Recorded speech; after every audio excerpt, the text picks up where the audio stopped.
here with another special report. And with President's Day upon us and all the kiddies off from school, I thought it'd be fun to take a look at some of the top video game cameos by the Chief Executive.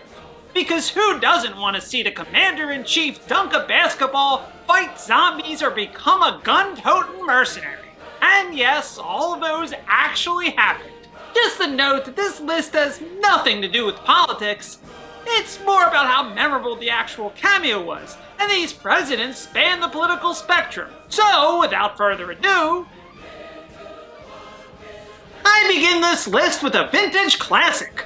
The 1980s were a unique decade, to say the least. The Soviets were on life support, hair metal rocked the charts, and a former actor by the name of Ronald Reagan made us all proud to be American. This renewed patriotism was reflected in our popular entertainment, which was saturated by jingoistic action flicks and video games. And then there was Bad Dudes, which was about as 80s as you can possibly get. At the beginning of the game, the evil dragon ninjas kidnap President Ronnie.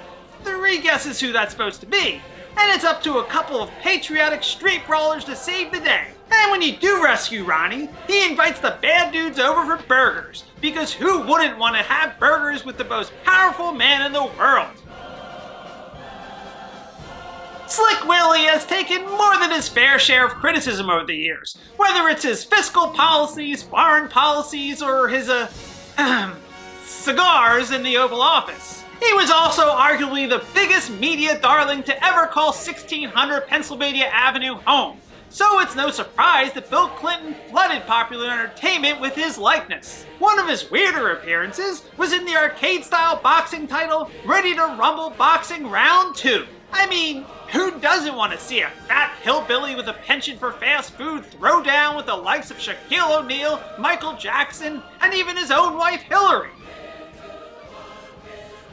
Okay, now when you look at President Obama, all 6'1", 176 pounds of him, the last thing you probably picture is an action star. I mean, that's why the president has a whole military beneath him, right? So he doesn't have to pull his best impression of Schwarzenegger in Commando. No one in their wildest dreams would imagine Barack Obama as a kick-ass paid-for-hire mercenary. But that's what makes his appearance in Mercenaries 2 all the wilder. Obama was available as DLC in the action-adventure game Mercenaries 2 World in Flames, with the chief executive on hand for special missions.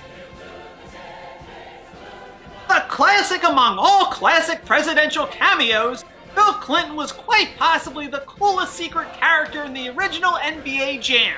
Let's journey back to 1993, when Midway, fresh off the runaway success of Mortal Kombat and its realistic digitized graphics, applied the same formula to Hoops, with the result being NBA Jam. Along with its gravity-defying slams, Easter eggs, and on-fire mode, the game sported a number of hidden characters, like a T-Rex, Warren Moon, Air Dog, and yes, President William Jefferson Clinton. And before I get to number 1, some honorable mentions. Barack Obama, George W. Bush, and then future President Joe Biden in NBA Jam 2010, George W. Bush in Bush Shootout, and JFK and Richard Nixon in Call of Duty Black Ops. And the number 1 presidential video game cameo... Let me set the table for you. Abraham Lincoln, in a steam-powered mech, teams with Tom Sawyer, Tiger Lily from Peter Pan, and the Lion, Scarecrow, and Dorothy from The Wizard of Oz to battle aliens. I mean, that's the greatest thing ever. You can close the books on that one. Oh, and Old Honest Abe is voiced by none other than Star Trek's Will Wheaton, alongside other sci-fi favorites like Michael Dorn and Adam Baldwin. If just hearing that description doesn't make you a little giddy, then congratulations, you've out-Grinched the Grinch. And not even a steampunk Abraham Lincoln can help you. Thanks for joining me for another special report. Please remember to like this video and subscribe to my televisual program, and I'll see you next time. This is Jimmy Midnight signing off.